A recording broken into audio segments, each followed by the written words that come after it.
आप 5 एलिमेंट्स ले सकते हैं, 2 वॉलनट जिनके जो एडल्ट्स लोग हैं, फिर कुछ फ्रूट्स हो गए जैसे कि बनाना, पोमीग्रेनेट, एप्पल, इनमें हेल्पफुल रहते हैं। फिर एग्स अच्छे होते हैं स्पर्म क्वालिटी के लिए। मिल्क हो गया, घी एक मॉडरेट अमाउंट में घी हेल्प करता है क्योंकि इसमें अच्छे ओमेगा 3 फैटी एसिड्स हो सकते हैं। मोबाइल, लैपटॉप, फोन का यूज बढ़ा हुआ है, क्या स्पर्म क्वालिटी अफेक्ट होती है, खराब होती है? क्योंकि अगर हम स्पेशली लैपटॉप के अंडर सरफेस से काफ़ी ज़्यादा हीट जनरेट होती है, डिपेंडिंग ऑन कौन सा आप लैपटॉप यूज़ कर रहे हैं, कितने टाइम यूज़ कर रहे हैं। और लैपटॉप को कई लोग यंगस्टर्स स्पेशली अपने लैप में रख के, बेड में बैठ के, सोफा में बैठ के अपने ऊपर रख के करते हैं यूज़।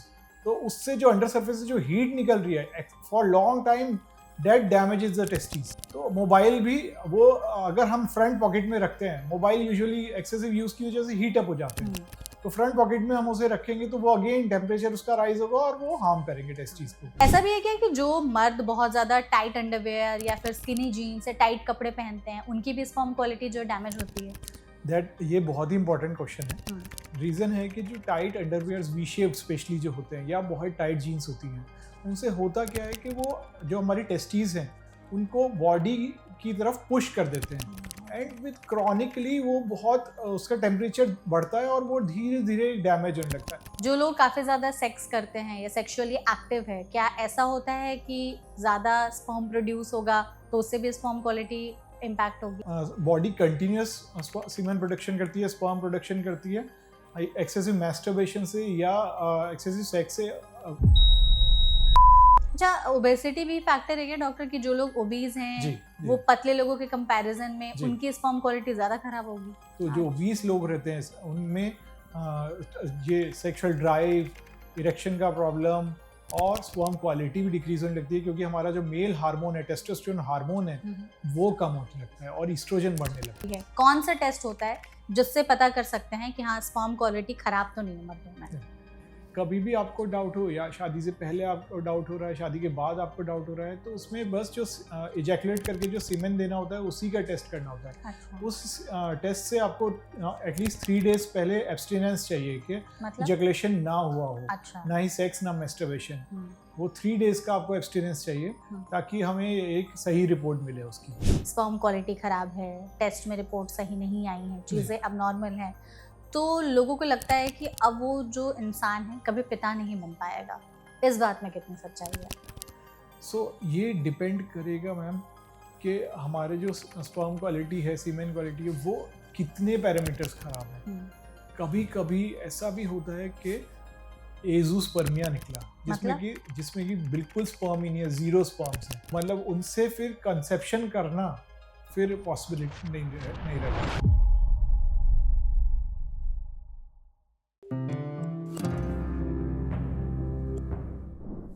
इंडिया में इनफर्टिलिटी के केसेस जिस हिसाब से बढ़ रहे हैं उसमें मेल बहुत ज़्यादा आजकल कंट्रीब्यूट कर रहे हैं। पहले कहा जाता था कि अगर कोई कपल बच्चे नहीं पैदा कर पा रहा है तो हो सकता है जो कमी है वो औरत में ही हो, लेकिन आज के समय में 40 to 50% जो प्रॉब्लम्स होती हैं वो मर्दों में पाई जाती हैं, जिसकी वजह से फर्टिलिटी इश्यूज बढ़ रहे हैं। तो इसका जो सबसे बड़ा कंसर्न और कारण है वो है स्पर्म क्वालिटी। स्पर्म क्वालिटी जिस हिसाब से डिग्रेड हो रही है मर्दों में, वो सबसे बड़ा कंसर्न बनते जा रहा है उनके लिए भी। तो ऐसे में लाइफस्टाइल में वो कैसी गलतियां कर रहे हैं जिसकी वजह से उनके स्पर्म की क्वालिटी खराब हो रही है, उसको बेटर करने के लिए वो क्या कर सकते हैं? क्या जो है डाइटरी रेस्ट्रिक्शंस की जा सकती हैं, कुछ ऐसे स्पेसिफिक एक्सरसाइज किए जा सकते हैं, और सबसे खास करके कि क्या टेस्ट करा करके पता किया जा सकता है कि हाँ स्पर्म क्वालिटी खराब हो रही है या नहीं, और इसको बेटर करने के लिए हम अभी से क्या चीजें कर सकते हैं। आज के इस पॉडकास्ट के एपिसोड में इन्हीं सब बातों को डिकोड करने की कोशिश करेंगे, जिसके लिए हमारे साथ जुड़े हुए हैं डॉक्टर अभिनव वीरवाल, जो कि सीनियर कंसल्टेंट हैं यूरोलॉजिस्ट मेदांता हॉस्पिटल्स में। तो डॉक्टर, इस सेशन में सबसे पहले तो आपका बहुत बहुत स्वागत है। Thank you so much, it's an honour to be here and it would be, I hope it is a very good discussion regarding men's health and regarding infertility and semen sperm quality. Exactly, doctor, thank you so much हमारे साथ जुड़ने के लिए भी। हम यही चाहेंगे कि आपके जरिए हम अपनी ऑडियंस तक मेन हेल्थ के बारे में ज्यादा से ज्यादा बात करें, क्योंकि जो मेन हैं वो ज्यादातर अपनी हेल्थ पर ध्यान नहीं देते, इस पर बातचीत नहीं करते, और कुछ ऐसे लक्षण भी आते हैं ना तो इग्नोर कर देते हैं, क्योंकि हमेशा से बचपन से सिखाया गया है कि मर्द को दर्द नहीं होता, लेकिन मर्द को भी दर्द होता है। उस दर्द को पहचानना भी जरूरी है, जी, सही समय बिल्कुल। पर इलाज कराना भी बेहद बिल्कुल, जरूरी है। बिल्कुल। हमारे पास ना डॉक्टर कुछ लिस्ट ऑफ क्वेश्चंस हैं, हम चाहेंगे डेफिनेटली। कि शुरुआत हम इसी से करें कि क्या इन सभी चीजों से जो हम लोग आजकल अपनी लाइफस्टाइल में कर रहे हैं, इससे हमारी जो स्पर्म क्वालिटी है, मतलब मर्दों के स्पर्म क्वालिटी है, वो खराब हो रही है क्या? तो आप प्लीज इसका आंसर दीजिएगा। डेफिनेटली। सबसे पहले जिस हिसाब से मोबाइल, लैपटॉप, फोन का यूज बढ़ा हुआ है, तो बढ़ते हुए स्क्रीन टाइम की वजह से क्या स्पर्म क्वालिटी अफेक्ट होती है, खराब होती है? सो पहली चीज, मोबाइल और लैपटॉप कोई रेडिएशन नहीं एमिट करते हैं ऐसी। ओनली चीज जो उनसे नुकसान कर रही है वो है उनसे निकलती हुई गर्मी, जो हीट है। क्योंकि अगर हम स्पेशली लैपटॉप के अंडर सरफेस से काफी ज्यादा हीट जनरेट होती है, डिपेंडिंग ऑन कौन सा आप लैपटॉप यूज कर रहे हैं, कितने टाइम यूज कर रहे हैं। और लैपटॉप को कई लोग यंगस्टर्स स्पेशली अपने लैप में रख के, बेड में बैठ के, सोफा में बैठ के अपने ऊपर रख के करते हैं यूज। तो उससे जो अंडर सरफेस से जो हीट निकल रही है for long time, that damages the testes, both of the testes, because testes are to be supposed at a cooler temperature, 2 से 3 डिग्रीज वो बॉडी से कम टेम्परेचर पे रहते हैं। तो मोबाइल भी वो अगर हम फ्रंट पॉकेट में रखते हैं, मोबाइल यूजुअली एक्सेसिव यूज की वजह से हीट अप हो जाते हैं, तो फ्रंट पॉकेट में हम उसे रखेंगे तो वो अगेन टेम्परेचर उसका राइज होगा और वो हार्म करेंगे टेस्टीज को। सो ओनली थिंग इज कि ऐसा हमें वरी करने की जरूरत है, उनका सही तरीके से उपयोग करना है। बिल्कुल। अपने टेस्टीज के पास उनको ज्यादा देर ना रखे, स्पेशली जब वो यूज में है और हीटेड अप है। ऐसे ही वाईफाई के लिए कहा जाता है कि आजकल हम सबके पास पता है कि वाईफाई का कनेक्शन लगा ही हुआ है, तो लोगों में ऐसी धारणा है कि वाईफाई से कुछ रेडिएशन निकलता है जो मर्दों के स्पर्म क्वालिटी को अफेक्ट कर सकता है सच्चाई? Again that's a myth, there is no evidence, conclusive evidence अभी तक के कोई वाईफाई से या मोबाइल से ऐसी रेडिएशंस निकलती हैं जो कोई भी तरीके का हार्म पहुंचाती हैं बॉडी में। स्किनी जीन्स अगर कोई पहन रहा है, टाइट कपड़े पहनता है कोई, या फिर जो मर्द बहुत ज्यादा टाइट अंडरवेयर्स पहनते हैं, तो क्या उनकी स्पर्म क्वालिटी डैमेज होती है? ये बहुत ही इंपॉर्टेंट क्वेश्चन है। रीजन है कि जो tight underwears V shaped specially जो होते हैं, या बहुत टाइट जीन्स होती हैं, उनसे होता क्या है कि वो जो हमारी टेस्टीज हैं उनको बॉडी की तरफ पुश कर देते हैं, एंड विद क्रॉनिकली वो बहुत उसका टेम्परेचर बढ़ता है और वो धीरे धीरे डैमेज होने लगता है। वो एक दिन का डैमेज नहीं है, इट्स सालों में वो डैमेज होता है। अगर हम सालों तक सेम ही हैबिट्स यूज करते हैं, टाइट वी शेप्ड अंडरवियर पहना हुआ है, तो वो धीरे धीरे टेस्टीज को हार्म कर सकता है। तो इसके लिए बेस्ट क्लोथ्स कौन से हैं? लूज थोड़े क्लोथ्स कॉटन के, जैसे एच शेप्ड अंडरवियर कॉटन का, दैट इज वो सबसे अच्छा रहेगा टेस्टीज के लिए। जो लोग काफी ज्यादा सेक्स करते हैं या सेक्सुअली एक्टिव है, क्या ऐसा होता है कि ज्यादा स्पर्म प्रोड्यूस होगा तो उससे भी स्पर्म क्वालिटी इम्पैक्ट होगी? Again that is a myth. Body continuous semen production करती है, स्पर्म प्रोडक्शन करती है। एक्सेसिव मैस्टरबेशन से या एक्सेसिव सेक्स से सीमेन क्वालिटी पे अफेक्ट नहीं होता है। Of course if it is pathological then it's मतलब कि बिल्कुल ही हैबिचुअल है, जो going into extreme, that is वो डिफरेंट चीज है, but normally it does not affect sperm quality को अफेक्ट नहीं करता है। किसी को अगर हैबिट है डेली, जो लोग सेक्स कर रहे हैं या डेली मास्टरबेट कर रहे हैं, तो फिर उनमें दिक्कत हो सकती है? नहीं, वो उससे रिलेट नहीं करता है। सीमेन क्वालिटी डेली मैस्टरबेशन से नहीं अफेक्ट होती है, ना ही डेली सेक्स से अफेक्ट होती है। वो फैक्टर्स इंपॉर्टेंट नहीं है उस चीज के। स्मोकिंग, वेपिंग, इन सब का कल्चर जो है वो हम सब देख रहे हैं कि बढ़ा भी है। इवन आजकल तो बहुत ही यंग जनरेशन के लोग भी ये बुरी आदतों से जो है वो काफी ज्यादा अफेक्टेड है। तो बचपन तो नहीं, बट बहुत ही कम उम्र से अगर कोई स्मोकिंग कर रहा है या वेपिंग कर रहा है, तो क्या इससे भी स्पर्म हेल्थ जो है खराब होती है? स्मोकिंग एंड वेपिंग सबसे ज्यादा डेंजरस है स्पर्म हेल्थ के लिए, सबसे ज्यादा डेंजरस। बहुत ही नेगेटिव इफेक्ट आता है। They produce multiple level injuries, not only sperm health, they affect the DNA of the sperm. So DNA damage करते हैं, वो फर्दर जनरेशंस तक के लिए वो डैमेज कर सकते हैं। सेम अल्कोहल के साथ भी? करेक्ट है, alcohol also damages, but not to as extent जितना स्मोकिंग कर रहा है, वेपिंग कर रहा है, वो बहुत ज्यादा। और यहाँ मैं एक चीज और कहना चाहूंगा कि आज की यंगर जनरेशन के लिए stress is also a big factor, very big factor. In fact stress जो है वो न्यू स्मोकिंग है, it's almost like that for the semen quality, because stress आपकी बाकी हेल्थ तो बाद में डिस्टर्ब करेगा, बट सीमेन क्वालिटी आपके यंगर ईयर्स में ही अफेक्ट कर देगा। स्ट्रेस के साथ सिटिंग को भी बोल रहे हैं कि स्ट्रेस और sitting is the new smoking. तो ऐसे So, में दोनों चीजें हैं क्या कि अगर जो लोग स्ट्रेस में तो रह ही रहे हैं, जी जो लोगों का काम बहुत ज्यादा बैठने वाला है, जी जैसे ड्राइवर्स हो गए जी हैं जी या जी हम जैसे 9 to 5 वर्कर्स जी हो गए हैं, जी तो ऐसे में जो मर्दों का काम इस तरीके का है उनकी भी स्पर्म क्वालिटी दिन ब दिन खराब होती जा रही है। सो ज़्यादा सिटिंग एक लाइफस्टाइल आप डिसऑर्डर के उसमें ले सकते हैं। इफ आपका सिटिंग जॉब है लेकिन आपकी अदरवाइज एक रूटीन एक्सरसाइज को आपने टाइम दे रखा है, ऐसे आप बीच बीच में मोबाइल 5 मिनट के लिए भी घूम लेते हैं, तो वो चीज़ अफेक्ट नहीं करनी चाहिए, वो एक्सेसिव वरीइंग हो जाता है। बट हाँ, आपका बैलेंस लाइफस्टाइल होना चाहिए, ये नहीं कि आपका पूरे टाइम बैठ के ही बैठे काम काम है एंड करना। आप दिन में कोई भी समय ये नहीं दे रहे हैं जब आप अपनी फिजिकल हेल्थ के लिए आप एक्सरसाइज कर रहे हैं, वॉक कर रहे हैं, टाइम निकाल रहे हैं, वो फिर हार्म करने लगता है। ठीक है। ऐसे ही ये भी है एक कि जो जिम सप्लीमेंट्स, जी क्योंकि जी जिम में जाते हैं लोग जी तो बॉडी बनाने के लिए जी जिम सप्लीमेंट्स का, प्रोटीन पाउडर्स का इस्तेमाल करते हैं। तो ज़्यादा मात्रा में इसे लेने से भी जो है स्पर्म हेल्थ जो है अफेक्ट होती जी। है।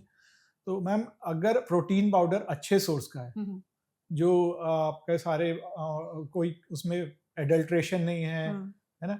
तो वो नुकसान नहीं करता है। हुँ, हाँ, जिम में अनफॉर्चुनेटली कई लोग स्टेरॉइड्स भी लेते हैं हाँ, फॉर मसल बिल्डिंग, वो बहुत ही डिलीटीरियस है। हुँ, वो sperm quality, sperm number, sperm DNA health सबको अफेक्ट करता है। डैमेज करता है। बट अब हाँ, सिंपल जो प्रोटीन सप्लीमेंट ले रहे हैं, नॉट एक्सेसिव ऑफ कोर्स, हुँ, हुँ। जो मॉडरेट अमाउंट में ले रहे हैं और अच्छे सोर्स का प्रोटीन ले रहे हैं, ऑथराइज सोर्स का जो अडल्टरेटेड नहीं है, वो अफेक्ट नहीं करता है। अच्छा, ओबेसिटी भी फैक्टर है क्या डॉक्टर, कि जो लोग ओबीज़ जी हैं, जी वो पतले लोगों के कंपैरिज़न में जी उनकी स्पर्म क्वालिटी ज़्यादा खराब होगी? Definitely. Obesity, central obesity specially males में नुकसान क्या करती है कि वो टेस्टोस्टेरोन हार्मोन को फैट जो है कन्वर्ट कर देता है ईस्ट्रोजन हार्मोन्स में, हुँ, फीमेल हार्मोन में। तो जो अच्छा। 20 लोग रहते हैं उनमें ये सेक्सुअल ड्राइव, इरेक्शन का प्रॉब्लम और स्पर्म क्वालिटी भी डिक्रीज होने लगती है, क्योंकि हमारा जो मेल हार्मोन है, टेस्टोस्टेरोन हार्मोन है, हुँ, हुँ। वो कम होने लगता है और ईस्ट्रोजन बढ़ने लगता है। और तो जो लड़के रात में सही टाइम से सोते नहीं हैं, जी स्ट्रेस जी काफ़ी ज़्यादा रहता जी है, जी क्योंकि जी हम सबको पता है हमारी लाइफ़स्टाइल खराब है, जी ना मैम। टाइम से सोना है, ना उठना है। तो अगर जो लोग सही समय पे नहीं सो रहे हैं, कम समय के लिए सो रहे हैं या ज़्यादा भी सो रहे हैं, तो ये सारी चीज़ें भी एक रिस्क फैक्टर है स्पर्म हेल्थ को डैमेज करने का? मॉडर्न वर्ल्ड में कम सोना is a very big disease. हुँ। 7 to 8 आवर्स की स्लीप हार्डली कोई 50% लोग भी नहीं ले पाते हैं, जो हुँ, हुँ। प्रॉपर 7 to 8 आवर्स की। और उसका सबसे बड़ा रीजन है stress and second is screen time. हुँ, हम रात में भी सोते टाइम भी स्क्रीन चलते रहती है, बीच में आँख खुलती है फिर से स्क्रीन शुरू हो स्क्रीन जाती है, कंटिन्यूस स्क्रीन चलती रहती है। उसकी वजह से हमारी नींद डिस्टर्ब होती ही होती है। बाकी भी और फैक्टर्स हैं, जैसे कि सही टाइम पे, रोज सही टाइम पे नहीं सोना, इतना एक्सेसिव इन्फॉर्मेशन दिमाग में कुछ ना कुछ चलता चल ही रहना। रहा है। हाँ। अगर हमारी स्लीप डिस्टर्ब होगी, डेली एक भी दिन की स्लीप डिस्टर्ब होती है, तो उसको रिकवर करने में बॉडी को कई दिन लग जाते हैं। हुँ। तो स्लीप में हमारी बॉडी रिकवरी होती है, तो स्लीप, अच्छी स्लीप इज बहुत ही इंपॉर्टेंट है स्पर्म हेल्थ के लिए। ज़्यादा अगर हीट का एक्सपोज़र है, जैसे कि अगर कोई सौना या हॉट बाथ लेता है on a correct daily basis, correct. तो ये भी स्पर्म को खराब करते हैं क्या? अगेन हाँ, यही लॉजिक है कि जो टेस्टीज हैं हुँ। उनका 2 to 3 डिग्रीज टेम्परेचर कम रहता है। बॉडी से। एक्सेसिव हीट, हाँ, बॉडी से जो हमारे कोर बॉडी से है, उसका 2 to 3 डिग्रीज कम रहता है हुँ। टेम्परेचर। तो एक्सेसिव हीट जैसे सौना या बहुत हॉट बाथ ले रहे हैं हम, प्रोलॉन्ग्ड एक्सपोजर हो रहा है अगर टेस्टीज का हुँ। हीट से, जैसे सौना में आप 15 मिनट 20 मिनट जाके बैठ गए, आपने 44 डिग्री टेम्परेचर कर लिया, हुँ। है ना? वो testes are not use to that temperature, हाँ, so it will definitely affect the quality of the skin. Of बिल्कुल। course occasional is okay, hmm. but आप वीकली ले रहे हैं, ऐसे ले रहे हैं और prolonged टाइम के लिए ले रहे हैं, तो डेफिनेटली वो अफेक्ट होगा। जो लड़के शुगर ज़्यादा खाते हैं, कि जी बहुत ज़्यादा शुगरी या प्रोसेस्ड चीज़ें खा रहे जी हैं, जी रिफाइंड चीज़ें खा रहे जी हैं, उनकी क्या स्पर्म क्वालिटी ज़्यादा जल्दी खराब होगी दूसरे लोगों के कंपैरिज़न में? डेफिनेटली वो भी एक लाइफस्टाइल, खराब लाइफस्टाइल का पार्ट है। हुँ। Excessive sugar ultimately leads to central obesity, hormonal problems, junk food leads to more DNA damage, processed food से भी डीएनए डैमेज होता है, स्पर्म हुँ। क्वांटिटी भी अफेक्ट होती है। ये सारे एक स्पेक्ट्रम के पार्ट हैं जिसको हमें लाइफस्टाइल कहते हैं, और अगर ये इम्प्रूव किए जाएं तो 60 to 80% लोगों का स्पर्म क्वालिटी इम्प्रूव हो जाएगी जिनकी खराब है। ओके। जी तो इसी सब में ना, जैसे कोल्ड ड्रिंक्स हैं, एनर्जी, फिज़ी ड्रिंक्स हैं, तो या प्रोसेस्ड ड्रिंक्स वगैरह हैं, ये भी आते हैं। जी स्पेशली जी आजकल बहुत ज्यादा ही इसका कंजप्शन बढ़ रहा है। एनर्जी ड्रिंक्स का तो बहुत हाँ, बढ़ रहा है। इवन हाँ। एक तो स्टडी आई थी कि जो यंगर जनरेशन है वो अल्कोहल कम पी रही है, ये चीजें जी ज्यादा कंज्यूम कर रही जी है, जी जी। तो उनमें भी ऐसा है कि खराब होगी उनकी स्पर्म क्वालिटी। एनर्जी ड्रिंक्स अब एक मॉडरेट लिमिटेड अमाउंट में तो they are okay, but otherwise उनमें excessive caffeine and excessive sugars ही होता है जो बूस्ट करता है, हमें अचानक से मूड अपलिफ्ट कर देता है। तो लॉन्ग टर्म में they are not good for our health और हमारी ना ही स्पर्म हेल्थ के लिए अच्छे हैं। चाय Of- कॉफी का भी सेम है। चाय कॉफ़ी मॉडरेट अमाउंट में ले सकते हैं, उनका कोई ऐसा नेगेटिव इफेक्ट नहीं है। मॉडरेट अमाउंट में ले सकते हैं जब तक कि हमारा एक्सेसिव नहीं हो रहा है उसमें। जी। तो हमने जिन एस्पेक्ट्स पर बात की, आप यूरोलॉजिस्ट हैं, आपके जी। पास आए दिन इतने केसेस आते होंगे, जी। कुछ ऐसे 4-5 और फैक्टर्स जो आपको लगता है कि हाँ कंट्रीब्यूट कर रहे हैं मर्दों के स्पर्म क्वालिटी को खराब करने में। करेक्ट। एक है हमारा सबसे इम्पोर्टेंट जो फैक्टर है वो है ओवरऑल लाइफस्टाइल। हमें एक्सेसिव स्ट्रेस नहीं लेना है, सबसे नंबर 1 पॉइंट है ना। अपनी बॉडी पे एज अ पेरेंट्स जब हम हैं, जब बच्चे छोटे हैं तभी से उनको ये हैबिट्स, हेल्दी हैबिट्स उनमें डालनी है कि उनमें ओबिसिटी ना डेवलप हो। और एक बार चाइल्डहुड ओबिसिटी डेवलप हो जाती है तो उसको वापस करना बहुत मुश्किल काम है किसी भी के लिए भी। तो बचपन से ये ध्यान देना है कि ओबिसिटी ना डेवलप हो, हेल्दी लाइफस्टाइल और बैलेंस लाइफस्टाइल में बच्चा रहे, जिसमें खेल कूद भी बच्चे का पार्ट रहे, फिजिकल एक्टिविटी डेली 1-2 घंटे की कम से कम उनके बच्चे के लाइफस्टाइल का पार्ट रहे, उन पे एक्सेसिव प्रेशर किसी चीज का ना हो। सेकंड चीज इज जो हम हमारी ईटिंग हैबिट्स हैं उनको हम जितना अच्छा कर सकते हैं उतना अच्छा करें। Avoid junk foods, avoid sugary drinks, sugary meals, excessive कुछ भी अवॉइड करना है। हेल्दी हैबिट्स में जो हमारी डाइट्स हेल्प कर सकती हैं इसमें स्पर्म क्वालिटी इंक्रीज करने में, वो होती हैं जिनमें ओमेगा 3 फैटी एसिड्स होते हैं, जिंक होता है, एंटीऑक्सीडेंट्स होते हैं। वो किन चीज़ों में होते हैं, जैसे आलमंड्स, वॉलनट्स, आप 5 आलमंड्स ले सकते हैं, 2 वॉलनट दिन के जो एडल्ट्स लोग हैं। फिर कुछ फ्रूट्स हो गए जैसे कि बनाना, पोमीग्रेनेट, एप्पल, इनमें हेल्पफुल रहते हैं। फिर एग्स अच्छे होते हैं स्पर्म क्वालिटी के लिए। मिल्क हो गया, घी एक मॉडरेट अमाउंट में घी हेल्प करता है क्योंकि इसमें अच्छे ओमेगा 3 फैटी एसिड्स हो सकते हैं। तो ये सारी डाइट हमें हेल्प करती हैं। और इम्पॉर्टेंट है कि हमें ओबिसिटी से बचना है, सेंट्रल ओबिसिटी से बचना है, ताकि हमारे हार्मोनल लेवल्स चेंज ना हो, हमारा हेल्दी रहे और हमारा स्ट्रेस कम हो, अच्छी स्लीप हो और एक्सरसाइज हमेशा हमारे लाइफ का पार्ट रहे, चाहे हमारे एग्जाम्स हो बच्चों के या एडल्ट्स के, चाहे हमारा जॉब का स्ट्रेस हो, but exercise should always be our part of lifestyle. बिल्कुल। ऐसे में जानना हो किसी को कि स्पर्म हेल्थ मेंटेन करना कितना जरूरी है, अगर मर्दों ने अच्छे से इसको नहीं मेंटेन करके रखा तो फ्यूचर में उनके लिए क्या दिक्कतें हो सकती हैं, तो प्लीज बताइएगा कि क्या क्या रिस्क पर हैं लोग अगर सही से स्पर्म हेल्थ मेंटेन नहीं की तो। जो स्पर्म हेल्थ है मैम हमारी, वो हमारी कब याद आती है हमें, जब हम बच्चे के लिए ट्राई करते हैं। After marriage we are trying for a kid, हम तब हमें ये याद आता है कि स्पर्म हेल्थ हमारी कहीं खराब तो नहीं है। अब उसमें अनफॉर्चुनेटली कई बार बहुत लेट हो चुका होता है। जो हमारे पास पेशेंट्स आते हैं दे आर बहुत ही डिस्ट्रेस में होते हैं कि हम तो 3 साल से ट्राई कर रहे हैं, 4 साल से ट्राई कर रहे हैं, but we can't conceive a baby, how do you go, हम मतलब क्या करें, अब हम क्या करें। उनकी लाइफ में केवल वही फोकस रह गया होता है, बाकी सब भूल चुके होते हैं से बच्चा। और नेचुरल भी है वो, सोसाइटी का भी प्रेशर रहता है, खुद से भी लगता है। बिल्कुल खुद भी है। तो अगर, लेकिन ज्यादातर केसेस में वो तब तक काफी लेट ऑलरेडी डैमेज हो चुका होता है। तो अगर हम यंग हैं आज की तारीख में और हम ये पॉडकास्ट देख रहे हैं, तो we need to develop healthy lifestyle ताकि हमें फ्यूचर में ये प्रॉब्लम्स कम से कम हो। और कभी भी हमें डाउट हो, आफ्टर वी आर एडल्ट, 18 से आप बड़े हो गए, अगर हमें कभी भी डाउट है आप यूरोलॉजिस्ट से मिलिए, अपना सीमेन एनालिसिस करवाइए। वो सीमेन एनालिसिस जरूरी नहीं है कि आप शादी के बाद जब बच्चा ट्राई करेंगे तभी आप करवाएं, वो एज अ डायग्नोस्टिक टेस्ट आप कभी भी करा सकते हैं। अगर आपको कुछ भी डाउट्स हैं इस बारे में, कभी मन में कोई शंका आती है, तो वो एक सिंपल टेस्ट है जो बता सकता है कि हमारे कैसा है सीमेन हेल्थ, स्पर्म हेल्थ कैसी है हमारी। इस पर भी हम आएंगे, लेकिन उससे चाहते हैं पहले हम कि आप ये जरूर बताएं कि शरीर कुछ ऐसे सिम्टम्स दे रही होती है मर्दों के कि हाँ आप ये चीजें करते हैं तो आपकी जो सीमेन खराब हो रही है, स्पर्म क्वालिटी खराब हो रही है, तो बॉडी में क्या साइंस हम समझें कि हाँ कुछ तो ऐसा इशारा हो रहा है बॉडी की तरफ से जो समय रहते हम पहचान लें। जी। सो मैम, कोई सीमेन क्वालिटी जब अफेक्ट होती है, स्पर्म क्वालिटी अफेक्ट होती है, तो जब तक कि पूरा टेस्टिस ही कमजोर ना हो जाए तब तक कोई ऐसे साइन सिम्टम्स नहीं बॉडी देती। हाँ, इसलिए मैं कह रहा हूँ कि ये चीज कब नोटिस में आती है, जब हम बच्चे के लिए ट्राई कर रहे ट्राई होते कर हैं रहे और होते हैं। 6 महीने, 1 साल, 2 साल निकल गए, तब हमें ध्यान आता है कि कहीं कोई गड़बड़ गड़बड़ है, तो नहीं है।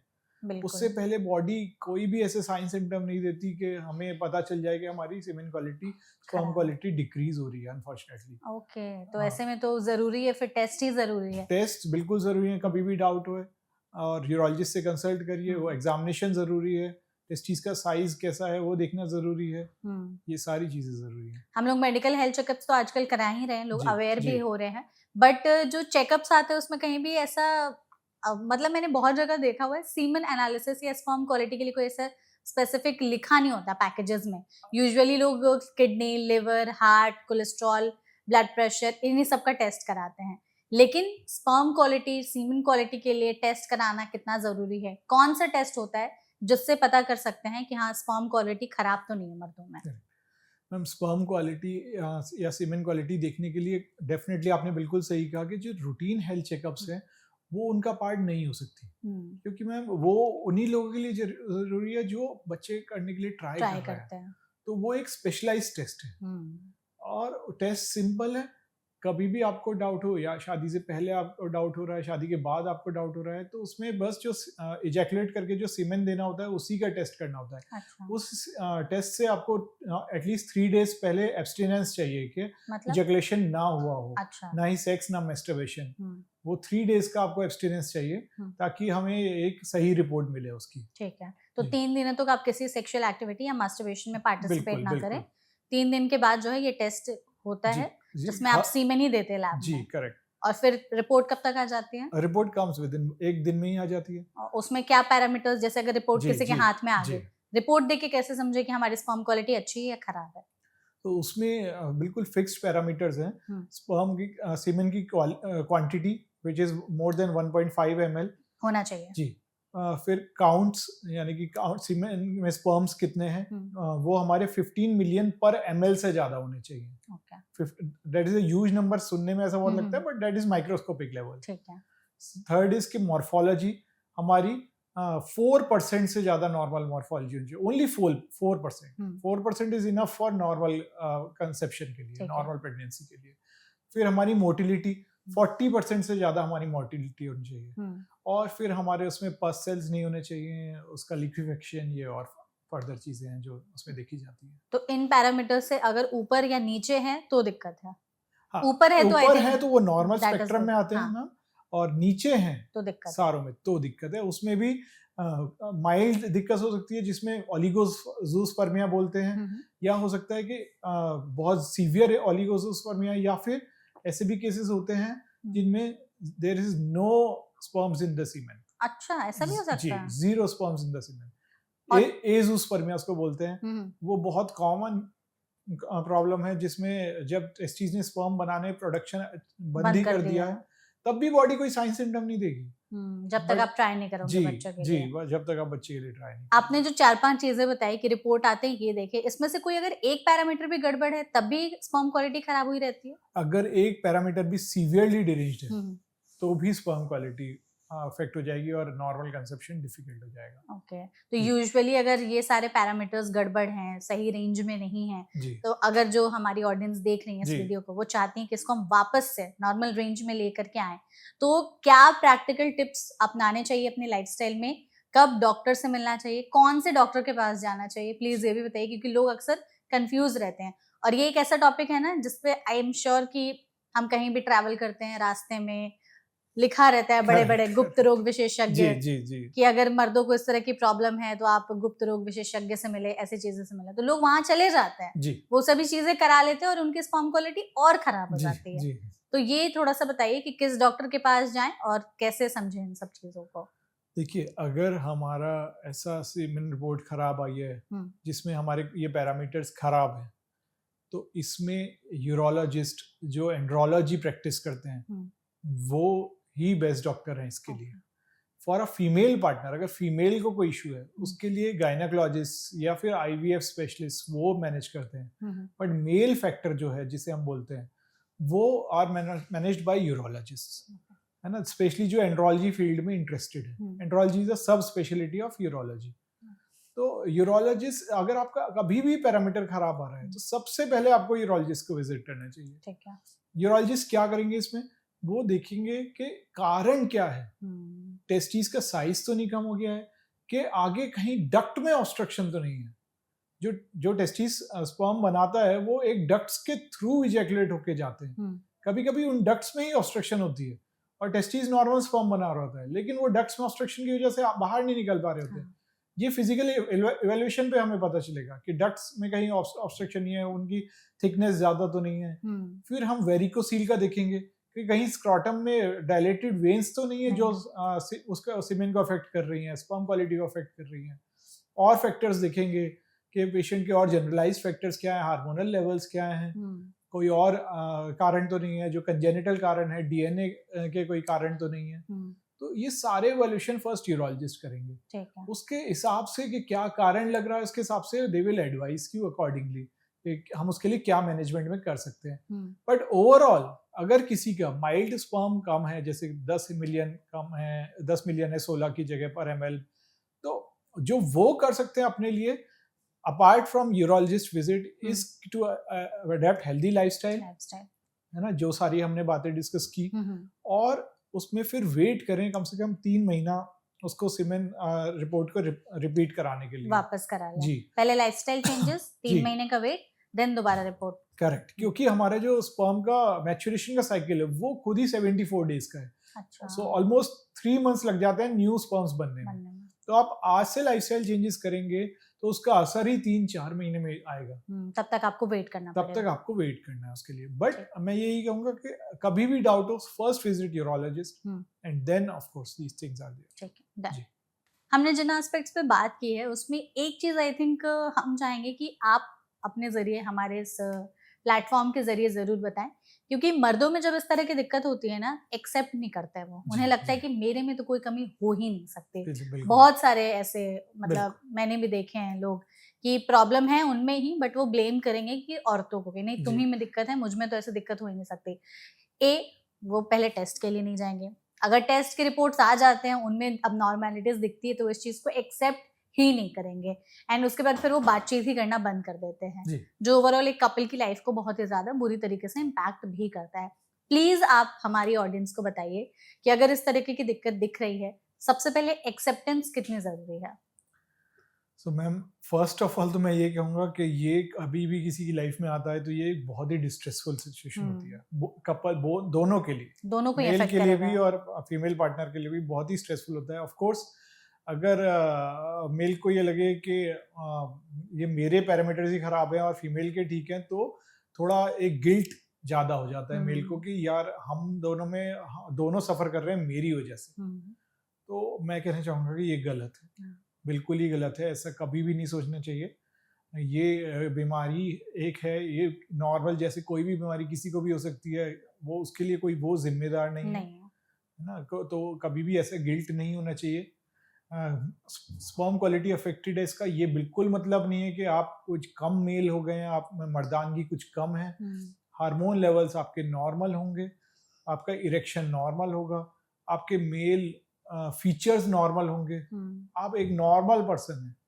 बस आपका जैसे किसी को डायबिटीज होती है, किसी को हाइपरटेंशन होता है, अलग अलग बीमारियां होती हैं, वैसे ही आपको एक ऑर्गन में कुछ डिफेक्ट हुआ कि जो भी कारण की वजह से, और वो एक बीमारी हो गई, है ना। और जैसे ही हर बीमारी को ठीक करने के लिए हम लोग पूरी कोशिश करते हैं, वैसे ही उस बीमारी को हम ठीक करने के लिए पूरी कोशिश करेंगे। तो कपल को आप एक दूसरे का सपोर्ट करना बहुत जरूरी है।